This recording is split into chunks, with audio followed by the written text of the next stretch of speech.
Hello there, here it is, folks. It seems like we're gonna have the Donald as the most powerful man in the whole world in the next 4 years. Congratulations to Donald J. Trump for winning the 2024 United States presidential elections, effectively becoming the 47th American president. He is also the 45th American president to sit at the White House. We celebrate with him and his family. God bless America. We in the third world look forward for American leadership as the world is going through these tumultuous times. We've got a couple of war fronts going on in Ukraine, also Israel facing seven war fronts just against Israel only. United States is also having a trade war with China, and Donald Trump is going to have to jungle all of those issues. We know Donald Trump is not a big fan of NATO, but the current environment might cause him to backtrack on some of those views and incorporate NATO in the broader US foreign policy with all these global wars going on. And by the way, another thing that we need, that the world needs, not just the third world, is a strong American president. I think that this presidential election gave out a strong message and gave us a strong quintessential American Republican president as the world is facing the issues that we're facing at the moment. I do believe that Donald Trump is going to be strong on Iran. Donald Trump is traditionally strong on China issues. Donald Trump also is going to be useful in dealing with Vladimir Putin. It appears that Vladimir Putin respects Trump, and most global leaders respect, fear, and revere Trump. And in my view, which is just my personal view, I think the world is a safer place with Donald Trump at the helm. Having said that, what does it mean, therefore, for our country, the future of our country, Zimbabwe? For that is all that we want to know about, right?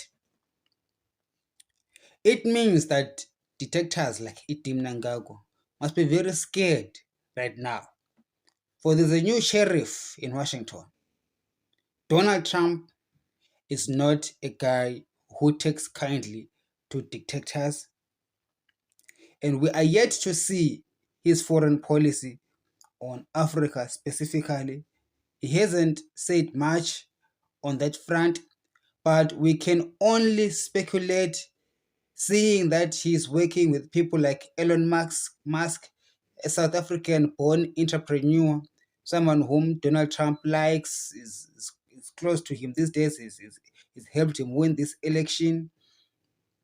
And Elon Musk could have that Afrocentric, benevolent mindset that could sway Trump's ideas towards a much more successful Africa.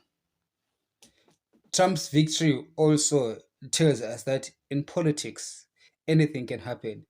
This is the greatest comeback that American politics has seen. We know Donald Trump in the past 2 or 3 years has been dragged to American courts, something which is strange for former American presidents to experience such a thing. But against all odds, Trump pulled it through as he was speaking there, his victory speech at the Mar-a-Lago, at his home in Mar-a-Lago in Florida. It is too early to tell what Harare feels about the latest developments, but I'm sure they will be scared because a Kamala Harris presidency was just going to be soft and just what Itim Mnangagwa likes. But Donald Trump is something unpredictable, and though what we know about Donald Trump is that he's pro-American, and he's more of a domestic politician. He doesn't like to meddle in other countries' issues. So there's also that part about Donald Trump. So do not expect Donald Trump to come with the American flag to save poor Zimbabweans. But if it is important for US national security, then Zimbabwe will be at the forefront of that agenda. And I do see a US national security a scenario that puts Zimbabwe in the fray. I've said it before on this channel that the United States has got this trade war with China, and the United States is reindustrializing, divesting from China and investing back in the United States. And that industrialization, as I've said, that it will not be assimilated, all of it, like in totality, won't be assimilated within the borders of the United States because of high wages in USA and other expenses that US companies would not be able to absorb.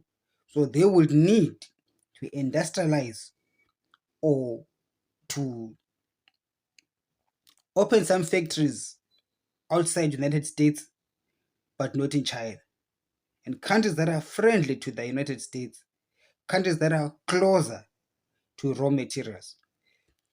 I've said it before in this channel as well, for those of you that follow me. You would know that I always say that, or I have said it maybe once or twice or three times, that the United States in the past 20, 30 or 40 years has not been interested in Zimbabwe's minerals because they are no longer an industrialized economy. They are rather financialized economy. However, it is China that is interested in mineral resources because they are the manufacturing hub. But things are about to change now as United States wants to take back that manufacturing from China. It means that the United States will have a direct interest in the mineral resources, or rather the supply chains of those raw materials, starting from Africa, grouping them together wherever they are going to be having factories to produce goods that will serve America and her allies. So keeping China as the major manufacturing hub for the world is a national security risk for the United States, and that is a risk that Trump is going to be calculating. So my view is that as global capital, or rather Western capital, divests from China and finds it difficult to invest most of their industrial agenda in the United States, they will be looking at countries like Africa where there's resources, and they will be looking at those countries as well. Perhaps they will friend-show some of the activities there. Then dictatorships like Idi Mnangagwa, they become on focus. Washington begins to have this mindset. Should we get these minerals, raw materials in Zimbabwe, Zambia, DRC, Mozambique, South Africa, and also build factories in that southern African region, and export the products to the United States? It will be cheaper because Africa has got cheap labor and Africa has got access to energy. We do have hydro. We can put hydro at Kapora, at Ingwe Dam there in the DRC. And then we've got coal in Wanke. We've got lots of gas in Mozambique. There's lots of gas in Uganda, Tanzania, and Kenya. So the supply of energy is there. The supply of the mineral resources, raw materials is there. And the supply of affordable labor, which is cheap labor. And the opportunity will be an amazing opportunity for these countries. This is not colonization. You must understand. This is investment.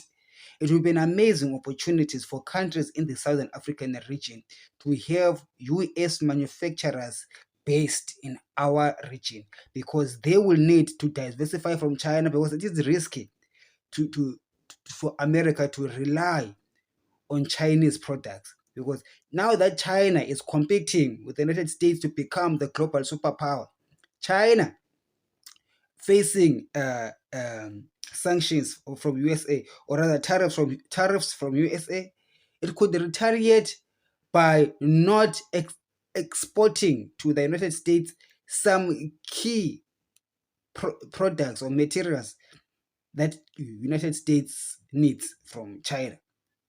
Imagine if China blocks Foxconn from exporting iPhones back to America.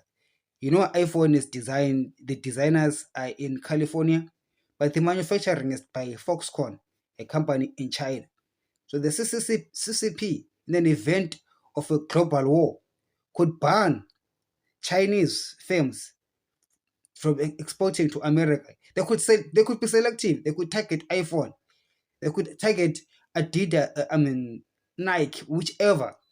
So that is a national security risk for the United States that the Donald is going to be dealing with.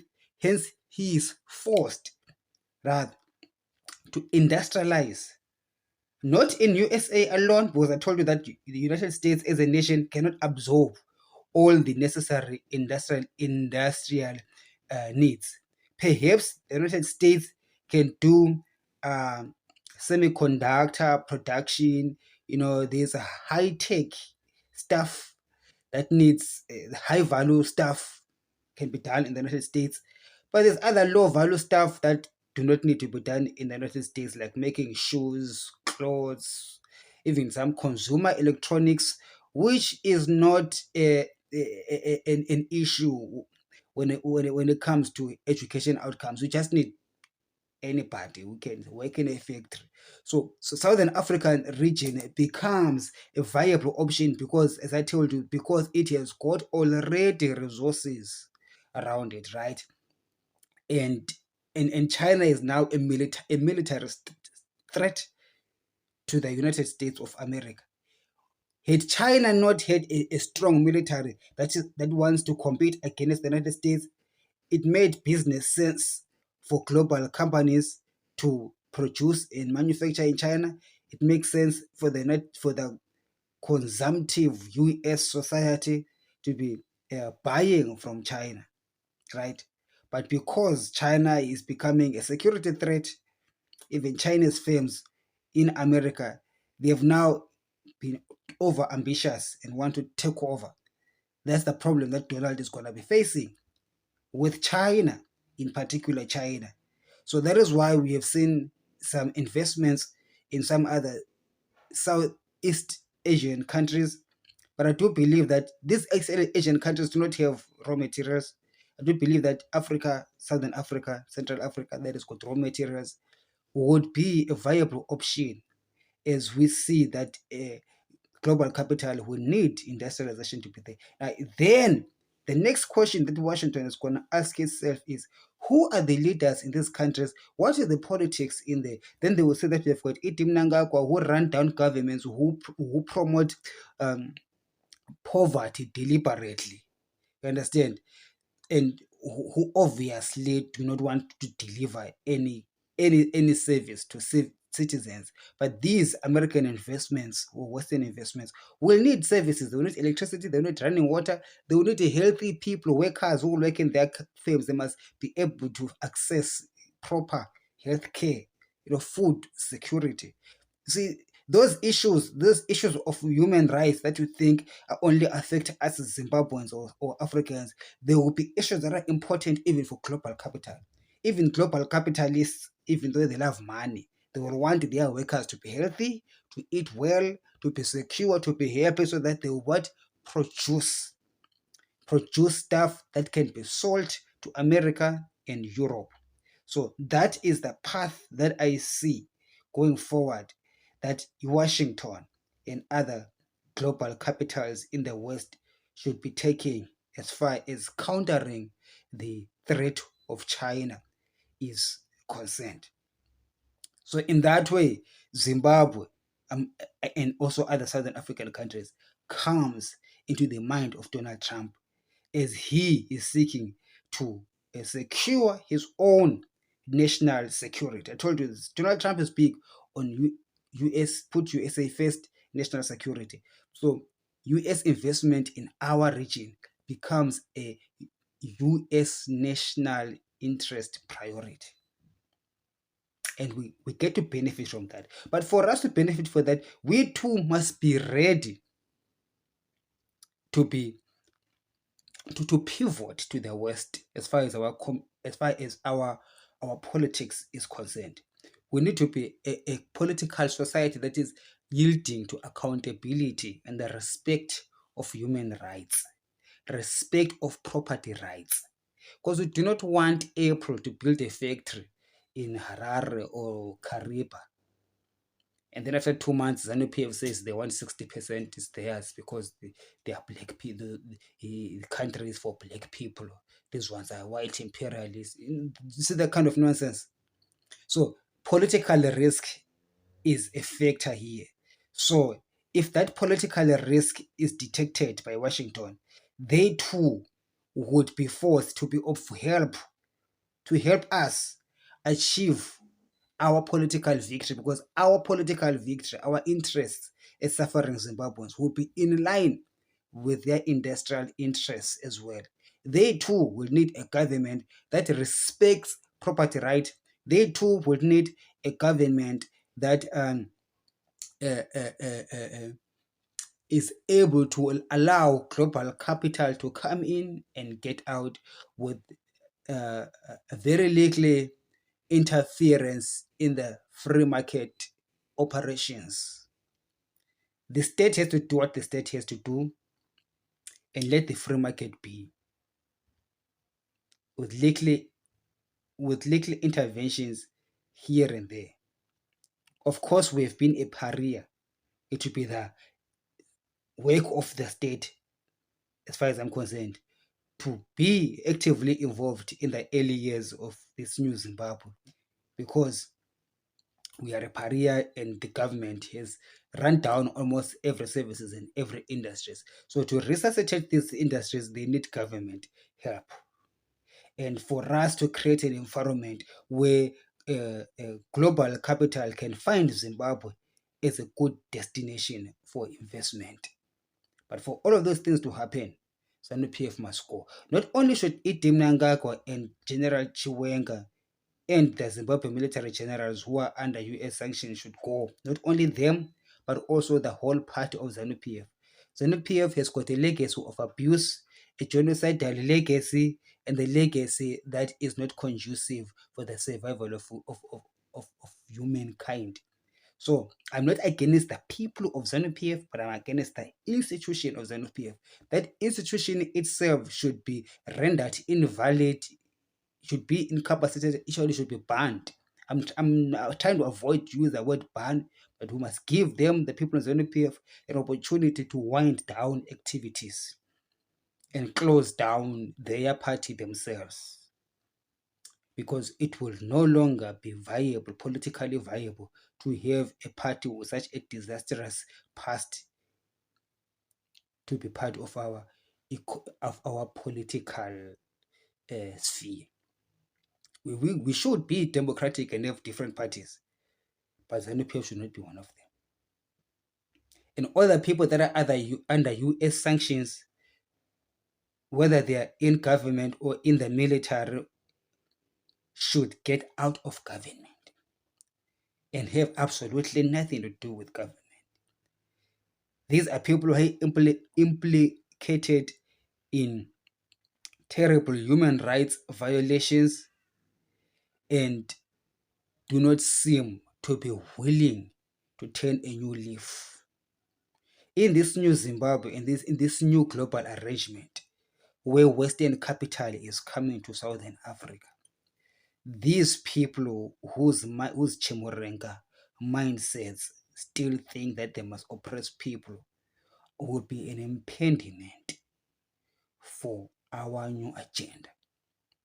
Therefore, the US sanctions and the Magnitsky sanctions have stayed for so long for us to keep ignoring the fact that these people in power need to vacate office. We just ask them nicely to vacate office, to leave the military. Even the military generals is implicated in sanctions, they too should leave. We have been trying to engage them, trying to get them to a place where they can change, when they can transform. But that doesn't seem like they are interested in transformation. It doesn't seem they're interested in reforms. Instead, they're interested in further entrenching their ideology of oppressing our people. So going forward, we have to make a decision and a judgment. Therefore, gentlemen, a judgment has to be made and a decision has to be made. The judgment is they must go. Not just ED and Chiwenga and ZANU-PF, but also the military generals and even the military companies that are under sanctions should be closed, wind down. And we restart the military of Zimbabwe with new military commanders.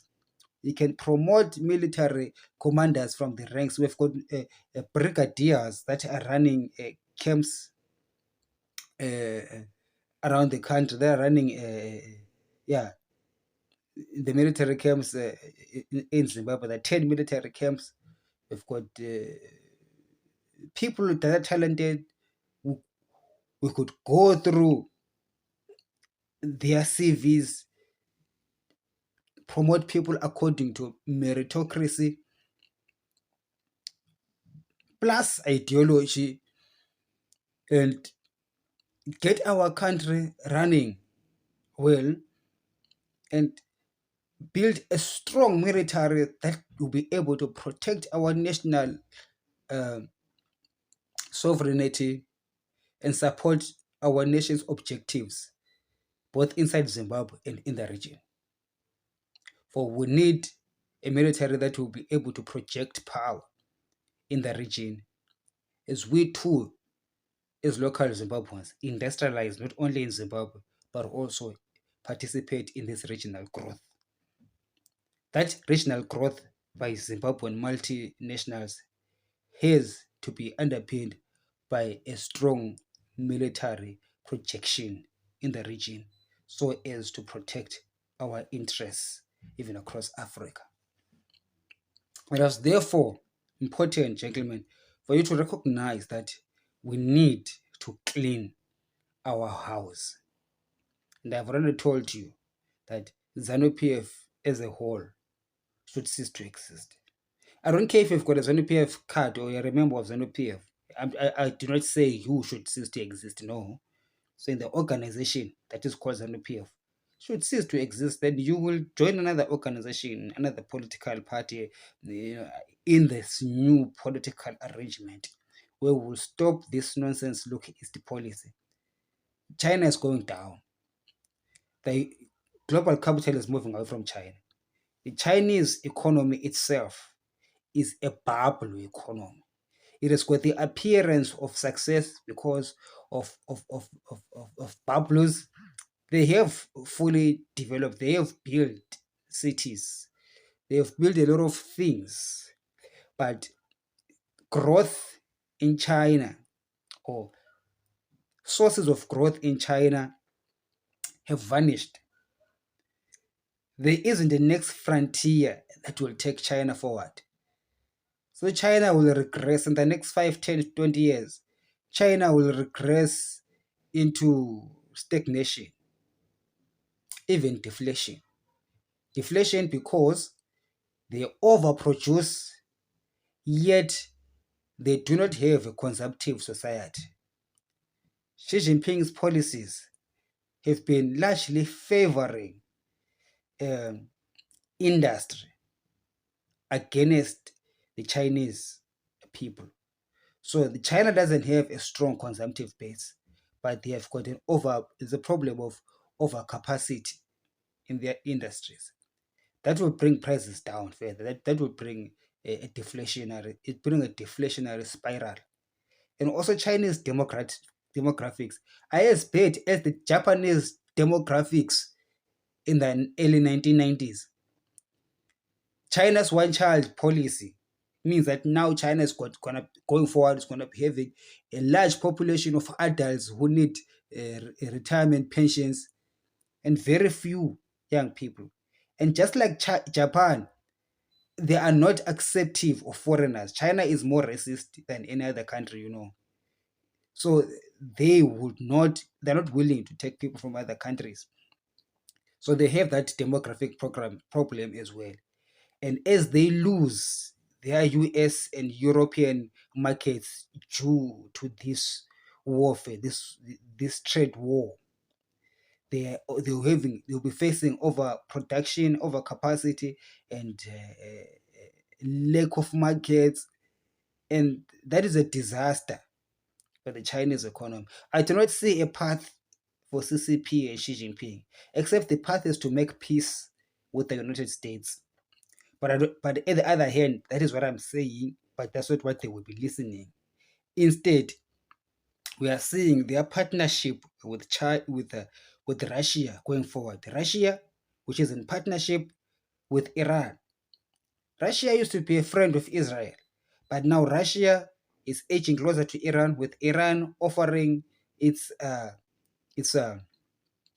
drones and missiles to Russia, and Russia providing the S-300s air defense systems to Iran. So we see also Russia depleting its soldiers. By the way, Russia is losing the war in Ukraine. Over 700,000 Russian soldiers have died in that war front. That is why Russia now is having these soldiers from North Korea. The North Korea is just going to lose people. The North Korea is just nothing but a weapon production factory. So you see this alliance of North Korea, Russia, China, Iran against Israel.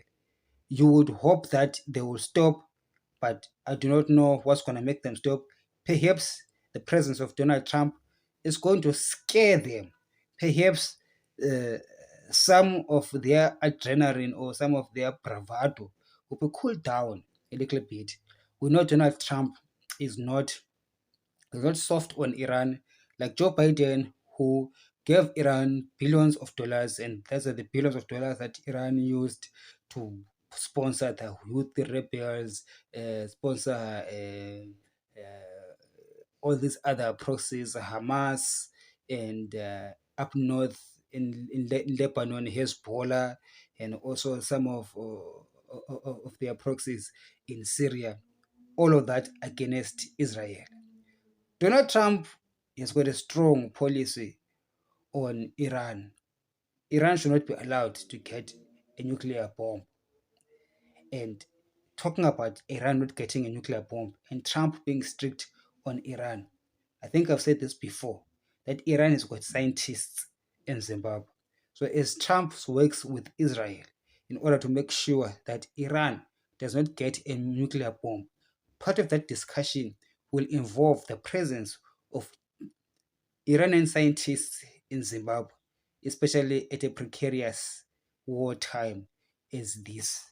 And Trump will be hard on the ZANU-PF and Mnangagwa regime to release those or those Iranian scientists, or to explain to the global West what are the Iranian scientists doing in Zimbabwe, in a country that is rich in uranium. And we know that uranium is a key mineral that is used to produce a nuclear bomb. So for the security of Israel and the security of the United States, that becomes a key focus going forward for the Trump administration as well. So that is the interplay of Trump vis-a-vis Zimbabwe, Africa, going forward, as Trump has clinched the 270 electoral votes that are, or is projected to clinch them, even to go even more than 270. I think it's going to go towards 300, which is a very decisive win, which obliterates completely the Harris campaign. And yeah, we are we are going to be dealing with a very strong Republican led America. Republicans have also clinched the Senate, all right, and the battle is still on in the House of Representatives. If the Republicans win that, it's going to be a clean sweep. We're going to have a Republican Trump in the White House, a Republican uh, majority in the House of Representatives. Already there's a Republican majority in the Senate, and we already have a Republican majority in the Supreme Court.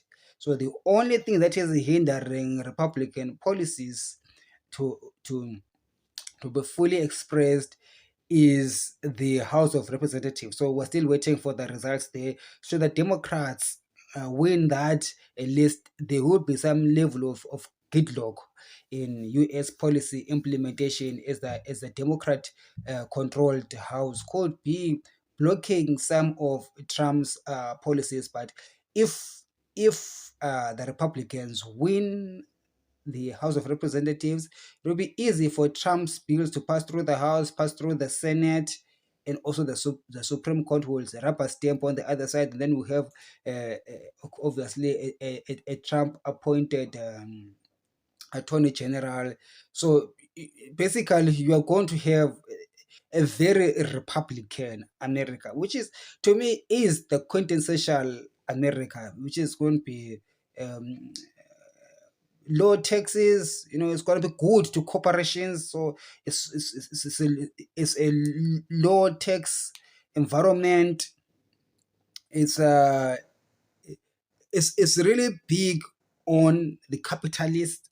So the capitalist network are going to be deeply entrenched in Washington and globally. And as we can see, Trump has got this war against China. So we will see that move, that capital capitalistic fight against communism having to come into Africa. And you know that they are the Republicans, when they want to do something, they really do stuff.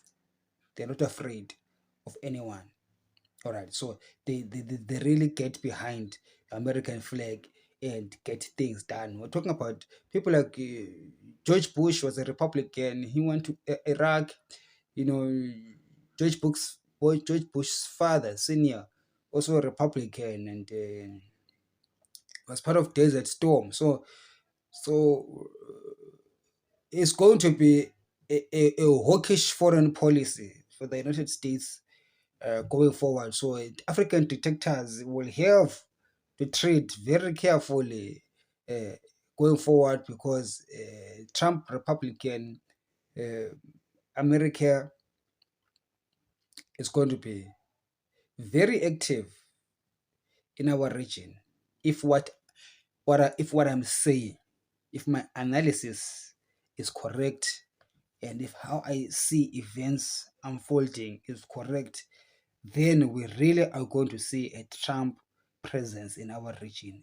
And also, Elon Musk is a adventurous capitalist, extremely adventurous. And by the way, he's from here, South Africa, just next door to Zimbabwe.